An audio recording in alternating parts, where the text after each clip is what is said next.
Okay. Hello. Hello.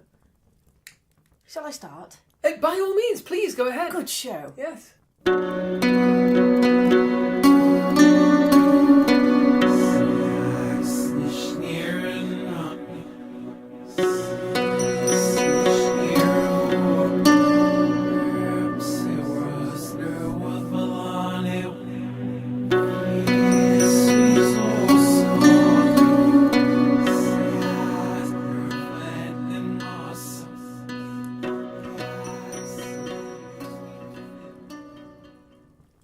Welcome to Frithcast number 17. Hello. Hello! So we ought to start by introducing ourselves, as we usually do. Let's do that. I'm Suzanne. I'm one of the UK ambassadors for TAC, the Asatru community. Is that you done? That's me You done. don't add anything else? I mean... No, I usually say where I'm from at the end, don't I? Like, where You they probably can do. find me and Oh, stuff. yeah. No, I didn't know whether you wanted to be, No, it's because I went through everything. today's introduction really smooth. You did. That was smooth. Whoosh. Smooth as Professional. oat. Smooth as Everything. oat, I thought. Baby's butt. Possibly. No? Possibly so. Don't like that image? Okay. I'm not overly keen. Okay, but, cool. No. You go ahead and do yours. I just didn't know whether you wanted to, do any like titles or anything. First of a name, Lord of the Andals and the First Men. I don't know. Something along those lines. Anyway, I'm Kate. I'm a random passing druid and nothing to do with Queen in the North? Oh, I'm not in the north. Lots of planets have a north. Welcome to today's episode of Frithcast. Likewise. Episode number 17. Come and round the virtual campfire. Come Indeed. and warm your knees. Come and pull up a log, chair. Marshmallows. Marshmallows on sticks. Yeah, marshmallows, definitely. Gotta do those. Yeah. And come and listen to us have a bit of a natter. Join in if you want. I mean, well, I'd say join it. Yeah. We won't joining be able in. to hear you, but feel free to join in anyway. Yeah, do that. You can always message us You can. and stuff if With you like. stuff. So, yeah. Yeah, it's all good. Today I thought we'd have a chat about Frigga. Frigga. And she is the High Lady of Asgard. Mm-hmm. So I thought we'd have a natter about her Okay. and her attendants. She has a group of attendants. So she's different to a lot of the other gods and goddesses that might have an attendant in passing, but she has 12 that are listed and named. Okay. So let me just clarify first of all. So Frigga is, when you say the High Lady of Asgard, she is the wife / spouse / partner / whatever other half, if you like, if you want to be Modern about it. monogamy thing about it. Yes.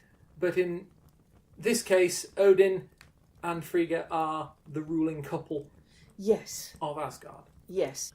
So I wanted to have a chat today about Frigga Okay. and her attendants.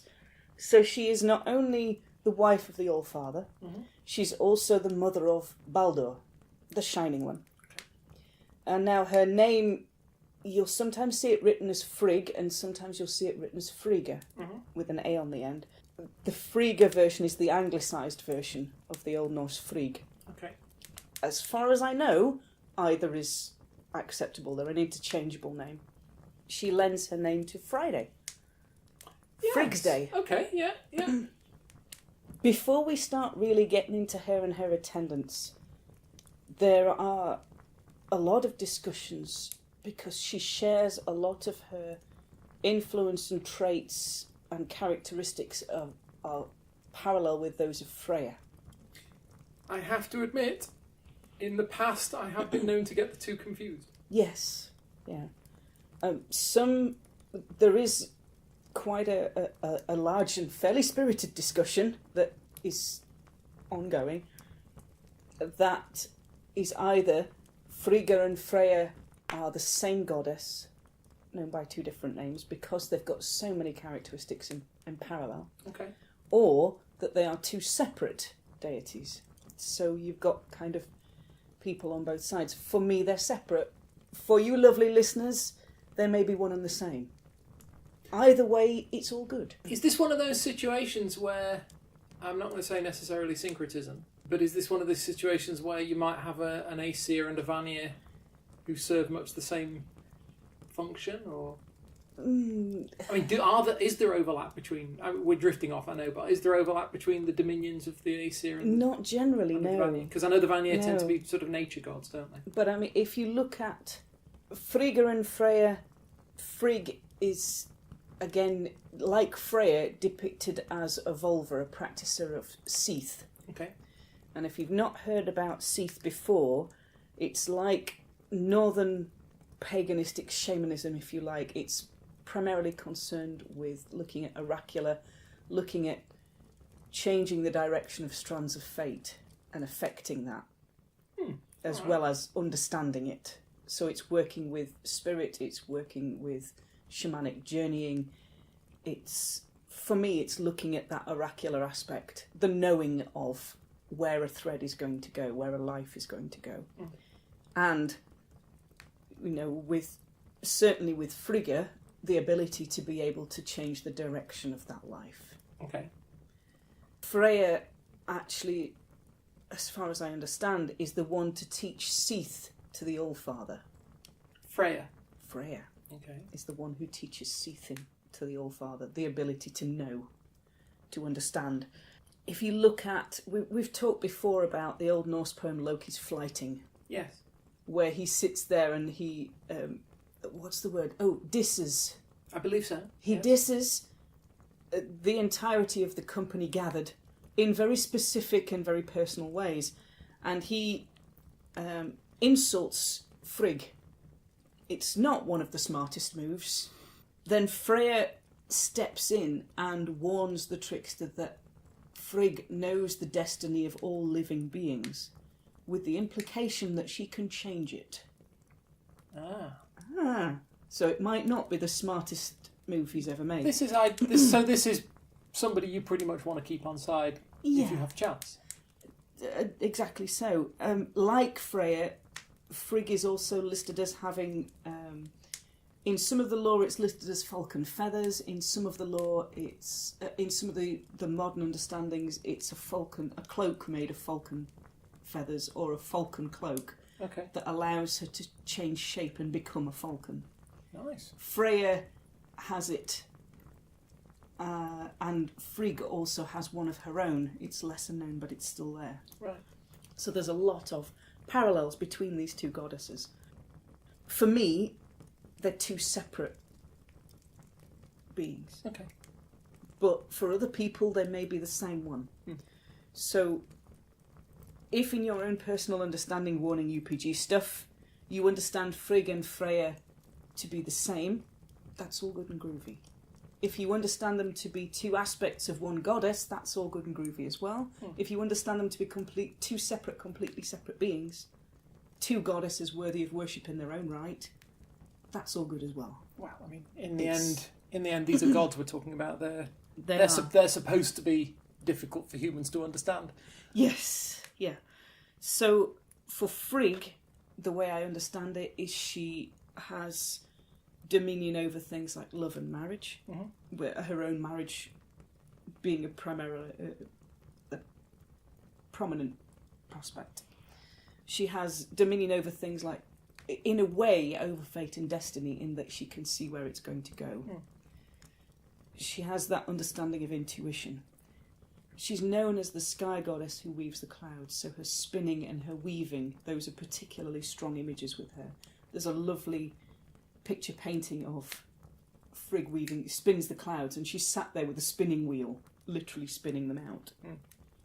I'm getting a lot of Juno and Vesta in here, to some extent. I mean, in Juno's case particularly, again, wife of the, inverted commas, All-Father, wife of Jupiter. But Vesta, Jupiter, I should ruler say. of the hearth, ruler of the home. Vesta rules the hearth. Yes. And home, yeah. For me, in my own understanding, she's very powerful in her own right. She's very independent in her own right. There are a couple of stories which detail Frigg in her independence, in her own way. There is an incantation that has been written down, a 10th century incantation written down, and it's called the Second Merisburg Incantation. Okay. And it's for helping to heal a horse who's fallen and has something wrong with their leg, has broken their leg. And that has a line in it, then enchant it Freya. Freya enchants it. I ask for the blessing of Freya to help this animal heal. We'll put a link to it in the descriptions, as we do usually. Yeah. Go and research things and find them out. For me, she's as crafty as the All-Father is. Okay. She's as far-seeing, as far-thinking. She plays the long game. You can see that very much in one of the pieces that's known as the Grimner's Marl. She and the All-Father wager against each other. Right. It doesn't end particularly well for the All-Father. Let's just put it that way. They pick two brothers, one of whom is a king and the other one of whom rules a homestead instead of his brother who has all the riches. Yeah. The All-Father chooses the king to advise and to be on their side, and the Lady Frigg chooses the farmsteader. And so they make a wager as to who is the better man and which one is, has more good qualities of aspects that you would expect to see in a quality man. Okay. Frigg sends one of her attendants to warn her player, if you like, that it may be that a mysterious sorcerer, wizard, will travel the roads and come and find him and try and do him harm, and that she, Frigg, bestows this blessing upon him of this warning. Okay. And that he will know that this wizard wants to do him harm because the dogs of the settlement won't bark at the stranger when he comes. And so the All-Father feels he's being all clever, comes down to Midgard, and takes on his guise of the Wanderer, and wanders to the settlement. Mithrandir. The Mithrandir. Yeah. Wanders to the settlement and introduces himself as a stranger and asks for hospitality. And of course, being Lord of the Wolves, none of the dogs bark at him. Because he's friend. Because he is Friend, the Lord friend and master, they know it. the Lord and Master of all wolves and their descendants. Yeah. So the dogs do not bark. So the gentleman who owns the settlement immediately knows that this is the stranger that he's been warned about. And so he captures the stranger and sets him between two fires for 8 days. Crikey. And leaves him there. All right. and punishes him quite severely because he understands that he's a wizard that's come to hurt him. Yeah. After so many days of being tied up, sat between two fires and left there, the host offers him to free him and gives him a horn of mead. And they have quite a positive relationship after that. And the story carries on with no mention of Frigga whatsoever after that point. Okay. But that, to me, shows that she can be just as crafty, just as cunning, just as far-reaching when she wants to be. There's one... The more well-known tellings of where Frigg sits in the pantheon are with the Death of Baldur. Okay. She foresees that he will die. And so, like any mother would, she takes steps to protect her child. And she goes and extracts a promise from all living things that they will not hurt her son. And she uses a very, I don't know whether you'd call it a very old magic, naming magic. I name you. If you name a thing, you define it. You set expectations on it of what it does, what it is, what it will be. You bind it. It's a very, very powerful magic, that. Yes. So there are some examples of naming magic, which we'll drop some links into the description. You can go and have a hunt round. But naming magic, for me, is one of the oldest things. To know something's true name. Look at the story of the fairy tale of Rumpelstiltskin. Yes. To know a name is to hold a certain power over a thing. So the highest lady of Asgard goes through all the realms and names everything and extracts a promise from every living thing that it will not hurt her son. And she either by mistake or because she feels that the plant is too small and insignificant and too young and doesn't feel that it's right for something so young to be bound by oath, misses mistletoe. Okay.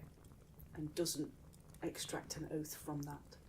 When Baldur's death is caused by a dart made from a sprig of mistletoe,